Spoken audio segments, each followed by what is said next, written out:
Look good for a dead man. Well, I have no soul. Well, gingers have no souls, so we've been dead for a while. Okay, so with regards to X-Men 97, now, Rob, this is before your time, I think, more or less. But for the rest of us at this point, we remember the original X-Men animated series. Back in the early 90s, the X-Men series from that era was considered to be almost on par to Batman the animated series. It's like basically Batman was tier A, and then and like 1A was X-Men. In some ways, for me personally, I found X-Men to be better because I like the longer, running storyline. So when the announcement came down that they're going to be doing an X-Men 97 taking place starting one day after the end of the series the last time out, where Charles Xavier goes back with Lilandra, Xavier goes into a coma and has to be taken away, and then the X-Men are on their own. I got to admit, I'm very curious about this, and I want to get your thoughts as well, because there is a possibility, and I have a slight bit of hope here, that this might actually be decent, or else it's going to be like a lot of the Disney Marvel stuff and kind of suck ass. So, Day, I'll start with you in this case first. What are your thoughts on this? Do you think it's going to suck? Do you think it's going to be decent or somewhere mid? It's hard for me to tell because of the fact that Disney just fired the creator of X-Men 97. Mm-hmm. So we don't know the gist of the situation. Now, as far as the product, don't get me wrong, the artwork looks amazing. Mm-hmm. They brought some new characters into the mix. I'm just curious because it's hard for me to say yay or nay. Yeah. Ryan? I'm all for it. Okay. That I understand some people may have a little bit of skepticism considering the animation style is obviously a little bit different. It's a lot flatter than, say, what you got with the original series. But that's because the original series was really pretty much just taking Uncanny X-Men comic books and almost making like a motion comic. That's why the detailing was so good, because it was very much from page to screen. Whereas Batman was its own creative choice in the direction that they went with the art and style. Paul Dini, that was all him. But as far as this being a continuation, I think it's perfectly okay for them to be doing a continuation of the series. Mm-hmm. Even though they are introducing some aspects that they may seem new to people, like Morph's personal identity coming into question. But, when you talk to the original creators, that's what Morph always was. Morph was always this. It's just you didn't get the time to shine on screen like he does now in the 97 revival.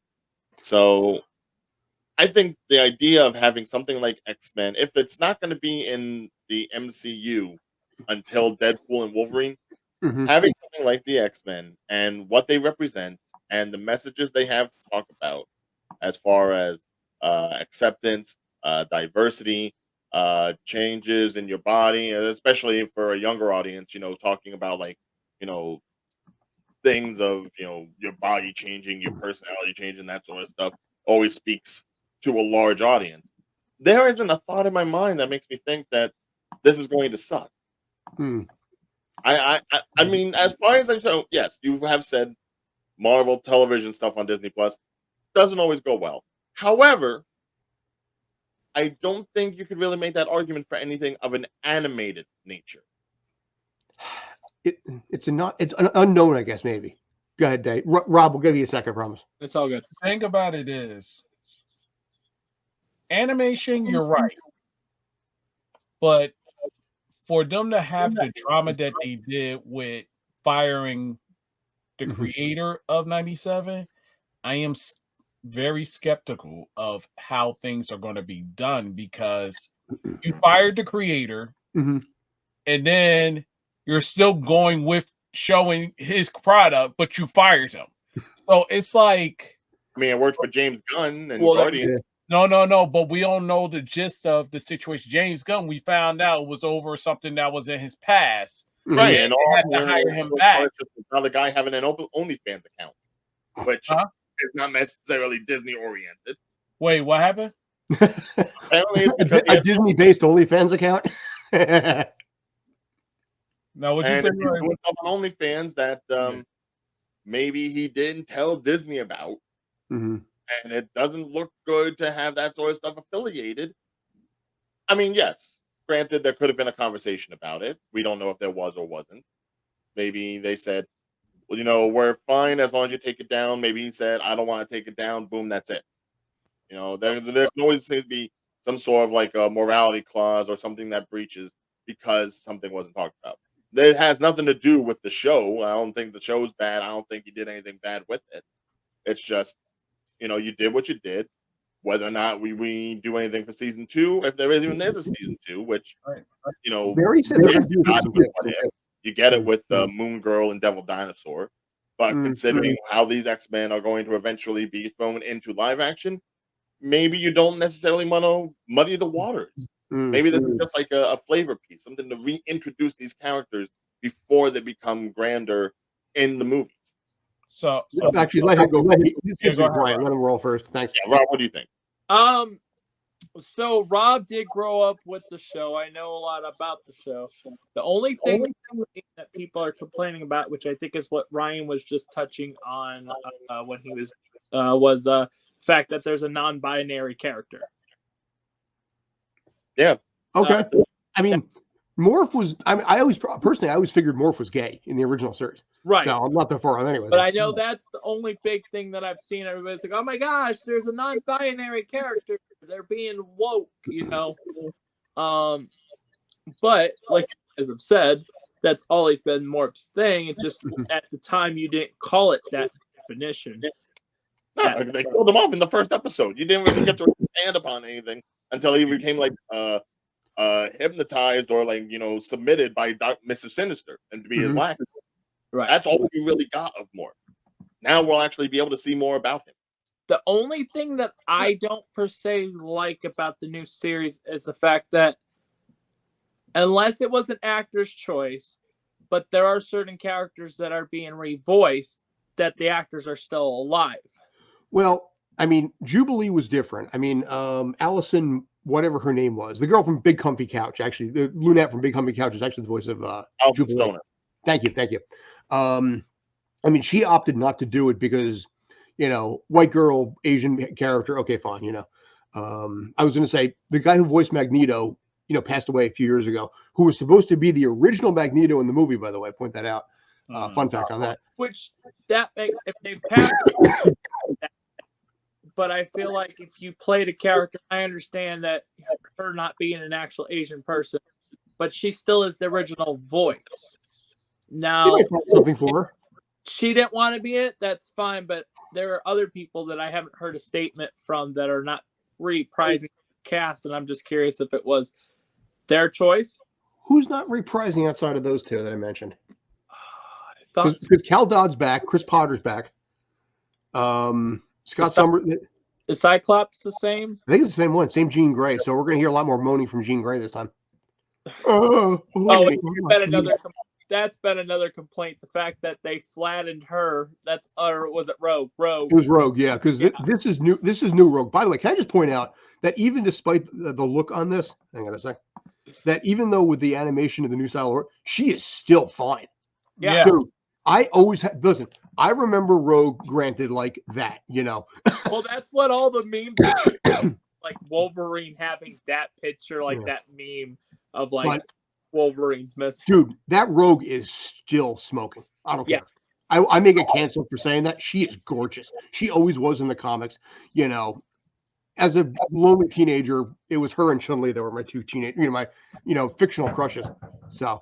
Right, but obviously you can't necessarily keep the same art style when in the art style. But they got rid of some of her plum attributes. Yeah, I mean, there were certain things about the original Rogue. Look at the detailing that they have here. Animating all that detail nowadays, it may be just a bit too much, and they want to go with something a little bit simpler, something they can do on the fly, something they can animate a lot quicker, rather than have to worry about having to make it exactly page for page like the 90s was. Like I said, there's a scientific method to it, sure. I mean, I can look at it and see that's Rogue, that's Scott, that's Wolvie, that's Jubilee, that's definitely Pete. But here's the other question, though. This is the magic 8-ball question here. Is that Madeline Pryor and not Jean Grey? because there was talk about whether or not Cable. I mean, Cable may be involved, but Cable was the child of Scott Summers and Madeline Pryor, so that would open up a brand new story arc. And at that point, when would that be? Would it be the Dark Phoenix saga? Would it be somewhere in between? There is a lot of possibilities here that gives me some degree of hope, but skepticism at the same time. Right. Well, And Bishop coming back, I think Bishop coming back was fine too. But if I remember correctly, the big battle, the big real last battle that the X-Men really had to deal with was with Mr. Sinister. Mhm. Correct? So cloners be cloning, man. I mean, it's all the possibility in the world. That's why Mr. Sinister is the main baddie for this revival. Mhm. There's no doubt in my mind that, somebody here may be fake. Mhm. And better to do it like that than with the secret invasion stuff like they were trying to do. And how badly that botched. Yeah, no. So, I mean, if you're going to do clones, if you're going to do different people, do it like this. But I will say this, even though people are complaining about the animation style, I think everyone agrees it was better than season 5 of the original X-Men. Yeah. That animation was terrible. I did want to mention something real quick. So I had the chance to meet Carl Dodd at the convention. That is obviously the voice, obviously the voice of Wolverine, and he got to tell me a story where when they first did the live action, Marvel told Hugh Jackman to go to Carl because at the time, the only voice of Wolverine you knew was Carl's. Cal, actually. Sorry. The- Cal. Well, yeah, Cal Dodds. Sorry. No disrespect. But no, Cal. But yes, he went to Wolverine, or Hugh Jackman went to him, and he gave him some advice and stuff. And then right when they were leaving, he said, "Hey, Hugh." Hugh looked back and said, "Don't F this up." I think I heard that story. Yeah. Yeah. I remember telling you that. I got to tell you on the phone, or it could have been an interview too. But Yeah, no, maybe, but maybe it's he like did. the Australian has to go to him to learn how to voice Wolverine. When before that, the only voice of Wolverine was an Australian. Actually. Yes. It sounded like in Pride of the X-Men. Yeah, it was somebody that was like talking like Popeye, like He had an Australian accent, even though the character is Canadian. Yeah, but see, the important thing also with Pride of the X-Men, that became the Konami arcade game, if you recall. I don't know right. if you remember. Yeah, the voice of that was a guy named Patrick Pinney. He was a bar customer in Terminator. He was in a couple episodes of Robot Chicken, 14 episodes of Robot Chicken. StarCraft, Monkey Island 2, BioShock. So he's got a decent resume here. Yeah.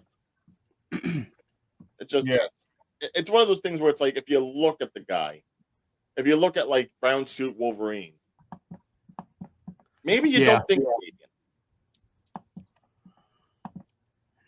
If it was like an Alpha Flight with like the red and white, maybe, sure. But well, yeah, you might see some come back with Alpha Flight too. I mean, there's a lot of possibilities with this that have me, like I said, intrigued. And one of the things I will say, the directors, there's 2 directors on the X-Men 97 series, and they actually did a lot of the DC stuff. So granted, they did Killing Joke, but they did Reign of the Supermen. They did some of the other Batman stuff. So they've actually had a fair amount of experience when it comes to animated stuff. In this case, like I said, DC. That gives me a degree of hope. The director himself is a guy named Beau DeMaio.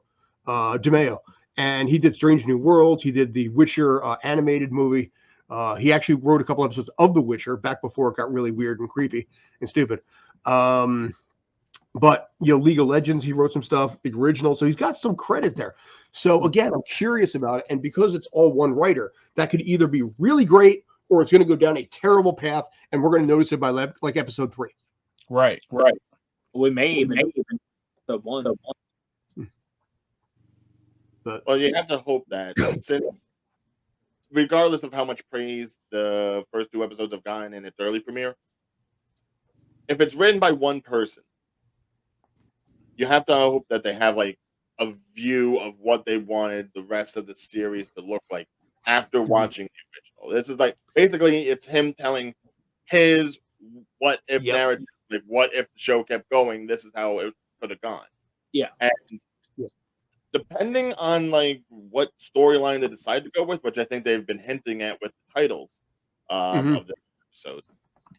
I think it's going to be done at least in the same vein as what the original creators were trying to do with Oh, to take some of the more established storylines of the X-Men comics and try to bring them to fruition, rather than try to just go ahead and have some sort of woke agenda like people think they're trying to do here. Right.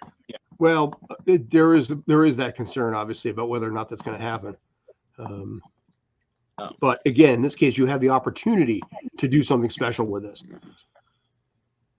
But there's your episode list, by the way. Yeah, I think that's the storyline they're really going with here. Now, the dude that's between Beast and Wolverine on the right side, do we know who that is? The who? That's The dude Sunspot. Oh, that's Sun? I thought Sunspot was Japanese.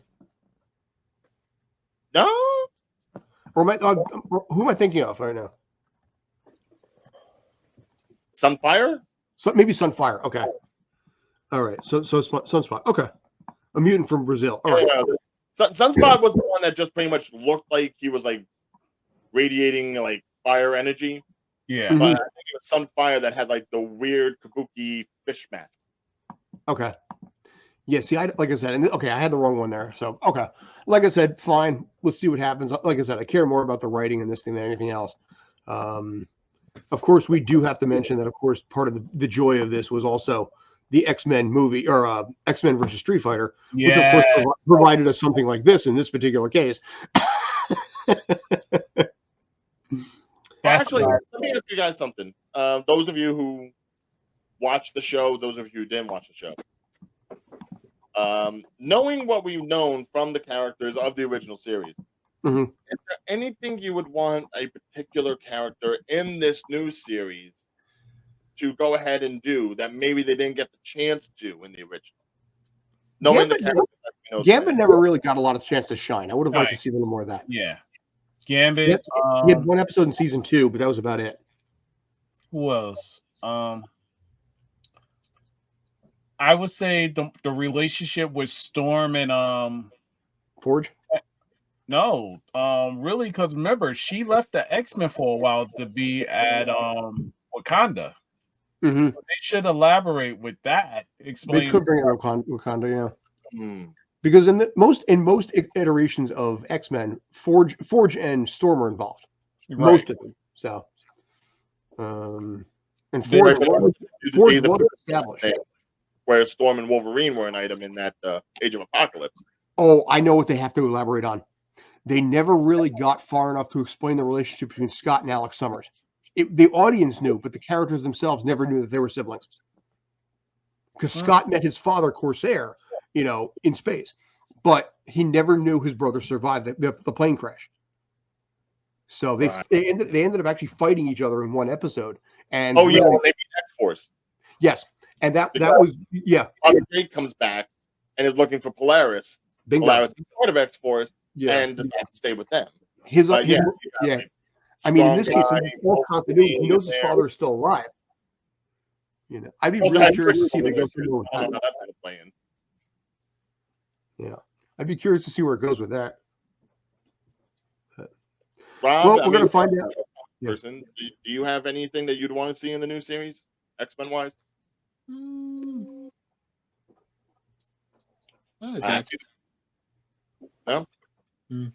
I hope they do justice. That's all. Okay. Yeah. I don't want it to, like Scott said earlier, I don't want it to just be another project they end up screwing up or something. Exactly. Like Mm-hmm. you have like Scott said has said in the past, he's been waiting 27 years or whatever for this to come out, and if you don't do it, just this could possibly hurt Disney really bad. I mean, because this show has been announced 3 or 4 years ago, right?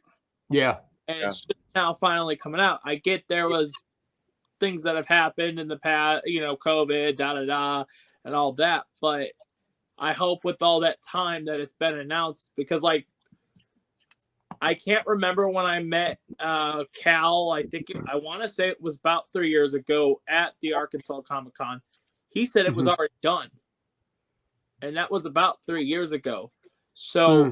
if they had to edit anything, I hope it was to add more to the story and do it justice. That's all I got to say with that. Unless, I mean, I don't know how, but maybe COVID had something to do with that too. Well, I mean, it's animated, so there's a lot you can do remotely, but I just wonder maybe. he said it was like, because I asked him, and I can go back on my pictures and find out what convention. I think that was, that was 21, because that was the year I was supposed to meet or 22. It was either 21 or 22, because that's when Conroy was supposed to be there. Conroy canceled, and then they announced Cal at the last second, and I got to meet him, and then that's when he told me the Wolverine story. I go where I want to go. He's like, we're already done basically with it. So that's why I was shocked when it's now just coming out. So, like I said, hopefully it does good. It's a little annoying that it's going to be out each week, but I understand because that was a thing back in your guys' day, where you had to wait. Back in your day, you know. Yeah. Hang on. Let me call you basically. Oh yeah, by the way, I need to videotape something. Yeah, here, let me pull out my pager. Oh, I can't wait for the Tyson fight. We may have one early. Well, we're going to talk about Tyson in its own time, but that is a tale from a film set if there ever was one. Just to point out, Main villain. I think the reason they're doing this now is to tie into Deadpool and Wolverine. Right. If you look at the timing and the scheduling of everything, how it's starting now, and it's going to go through April, and it's going to go through May. Oh. And then by the time it's over, it lines up. Maybe have like a 2-week buffer before you finally get to Deadpool and Wolverine, because I think they moved the date from May over deeper into the summer. And someone did. Are they going to have the two Wolverines meet each other? Well, someone one animated, one live action. Theory, because they're dealing with the multiverse in the movie, that they could make it where the cartoons actually come out to become live action, like you see them, and then that's how they're going to the live action X-Men. That could be reversed. There could be a place where Deadpool and Wolverine end up in an animated multiverse, and then you get to see. Dude, you know what? It wouldn't surprise anybody. It wouldn't either. Finally get to pull off some stuff that you'd never be able to pull off in live action. Wait, they already did with Doctor Strange in the Multiverse of Madness, so anything is possible. And if this is going to be the movie that like really changes the direction of the MCU and has the, Marvel Jesus where they're going, just let it all go out, man. Yeah. But, all right. Well, we're going to find out, and we will definitely 100% review that when the time comes. So find out next week. Same bat time. Same bat time. Same bat channel. So. No. If anything, next episode we do of this, we'd have to say last time. Previously on X-Men.